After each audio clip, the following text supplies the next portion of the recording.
Based on the study carried out by Muhammad and Syahirah, they said that the development of entrepreneurship in both concept and practical has been growing up its importance in Malaysia. Thus, it has become one of the highlighted matters that must be put the focus on it.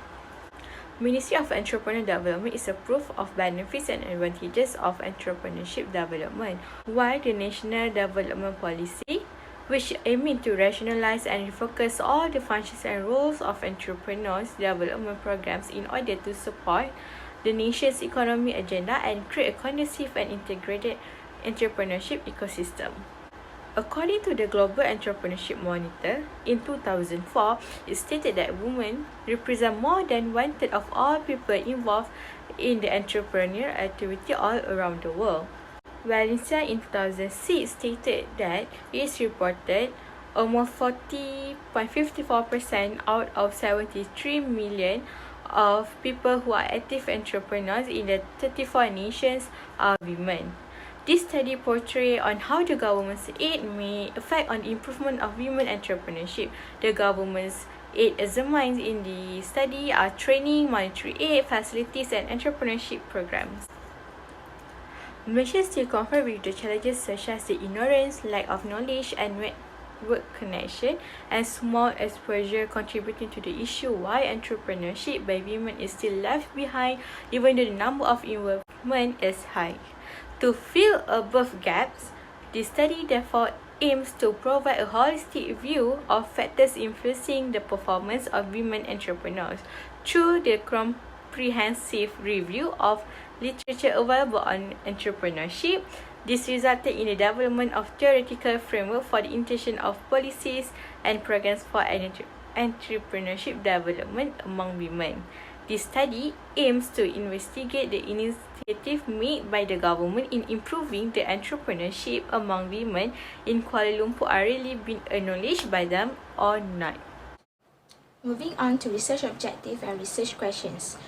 For the first research objective, it is to examine the influence of training provided by the government on the improvement of women entrepreneurship. Therefore, the first research questions would be whether there is a relationship between the training provided by the government and the improvement of women entrepreneurship. The second research objective is to examine the influence of monetary aid provided by the government on the improvement of women entrepreneurship. Therefore, second research objective would be whether there is a relationship between monetary aid provided by the government and the improvement of women entrepreneurship. Third research objective would be to examine the influence of facilities provided by the government on the improvement of women entrepreneurship. Therefore, the third research question would be whether there is a relationship between facilities provided by the government and the improvement of women entrepreneurship. The last research objective would be to examine the influence of entrepreneurial programs provided by the government on the improvement of women entrepreneurship. As for the last research questions, it is whether there is a relationship between entrepreneurial programs provided by the government and the improvement of women entrepreneurship. The conceptual framework for this study can be seen in the above figure. The dependent variable is the government roles for the improvement of women entrepreneurship, and the independent variables are training, monetary aid, facilities, and entrepreneurial programs. Next is the list of independent variables and hypotheses derived from them. As for the first independent variable, which is training, the null hypothesis is there is no relationship between the training provided by the government and the improvement of women entrepreneurship. The alternative hypothesis is there is a relationship between training provided by the government and the improvement of women entrepreneurship. The second independent variable is monetary aid. As for the null hypothesis, there is no relationship between monetary aid provided by the government and the improvement of women entrepreneurship.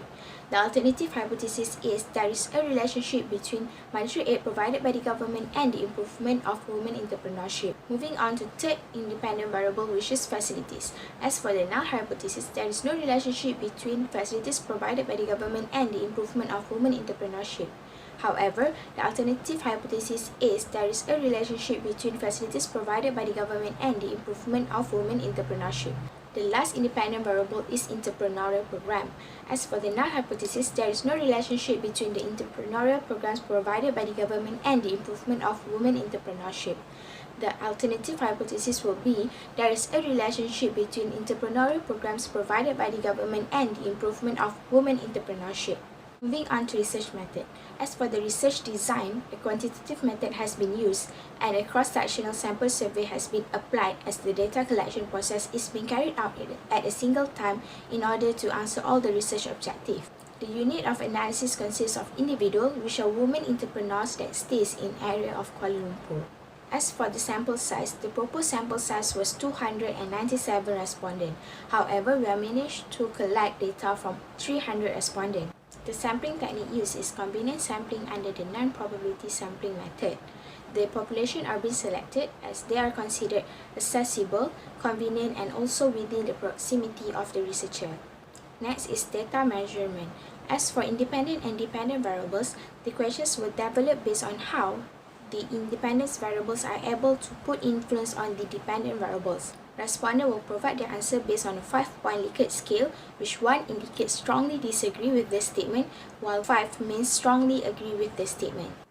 As for the data collection, the questionnaire has been structured into several sections, which Section A is demographic profiles of personal information of the respondent, Section B is women entrepreneurship, Section C is training, Section D monetary aid, Section E facilities, while Section F is entrepreneurial programs. As for the data analysis, demographic profiles are being measured by using frequency and also percentage, while the hypotheses are being tested by using Pearson correlation coefficient in order to find out the relationship between independent variables and dependent variables. As for the findings of demographic profiles, 84.7% of the respondents, which is 104 respondents, were aged between 20 and 29 years old. As for the marital status, 138 respondents, which is 46.0%, are married. With an amount of 61.7%, a majority of 185 respondents stays in urban residential area. As for the educational background, a total of 103 respondents, which is 34.3%, has a bachelor degree. A total of 219 respondents, which is 73%, is a small business entrepreneur. A total of 34.0% of the respondents, which is 102 respondents, has a business on food and beverages industry. A total of 128 respondents, which is 42.7% of all the respondents, have an experience of 5 years and below in the entrepreneurship area. 179 respondents, which is 59.7%, are the receiver of government aid.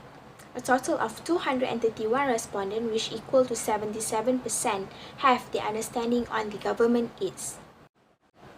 Next is hypothesis testing. The first objective is to examine the influence of training provided by the government on the improvement of women entrepreneurship. This has been analyzed by using Pearson correlation coefficient, and the result is P 0.000 and R 0.539. As the value of P is smaller than 0.05, therefore, the null hypothesis is being rejected and the alternative hypothesis is being accepted. This means that there is a relationship between training provided by the government and the improvement of women entrepreneurship. The second objective is to examine the influence of monetary aid provided by the government on the improvement of women entrepreneurship. By using Pearson correlation coefficient, we have obtained a result where the P value is 0.000 and the R is 0.571. As the value of P is smaller than 0.05, therefore the null hypothesis is being rejected and the alternative hypothesis is being accepted. Therefore, there is a relationship between monetary aid provided by the government on the improvement of women entrepreneurship. Moving on to third objective, which is to examine the influence of facilities provided by the government on the improvement of women entrepreneurship. This has been tested by using Pearson correlation coefficient, and the result is P 0.000 and R 0.473. As you can see, the value of P is smaller than 0.05. Therefore, the null hypothesis is being rejected and the alternative hypothesis is being accepted, meaning to say there is a relationship between facilities provided by the government and the improvement of women entrepreneurship. Lastly, the objective is to examine the influence of entrepreneurial programs provided by the government on the improvement of women entrepreneurship. This has been tested by using Pearson correlation coefficient, and the result is P 0.000 and R 0.421. As we can see, the value of P is smaller than 0.05. Therefore, the null hypothesis is being rejected and the alternative hypothesis is being accepted. Therefore, there is a relationship between the entrepreneurial programs provided by the government on the improvement of women entrepreneurship.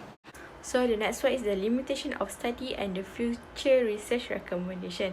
So for the first one is the limited sampling. The limited sampling here is as only 300 women entrepreneurs involved in this survey, which is inadequate to represent all women's entrepreneurs. And the second one is the time constraint. The time constraint caused the limited in the survey's quality, as a good study requires long period to keep the validity and reliability, as a lot of resources needed. The third one is the miscommunication. Miscommunication between the researchers and respondents, as respondents are confused if either the survey conducted is only focused on government's aid during pandemic or based on their previous experiences. And the last one is a lack of in-depth findings, as there are only limited approaches being applied throughout the study and lack of personal experience or insights. So to overcome the limitation of study issues, there are few future research recommendations have been listed. So the first one is by expanding the time framework. So this will opportune the researchers to do a deeper study which enhance in the sampling size and may help in getting an accurate result. The second one is the role of university, which is important in the future research, such as keep providing the SPSS learning course and extending the research period, which help in analyzing the data to be more reliable and valid.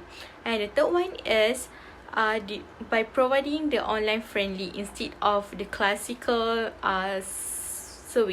And the third one is, as time passes by, the online friendly survey and study are required and to be taken seriously. Question must be written clearly and easy to be understood. And the online interview is one of the options that can be applied for the future research too.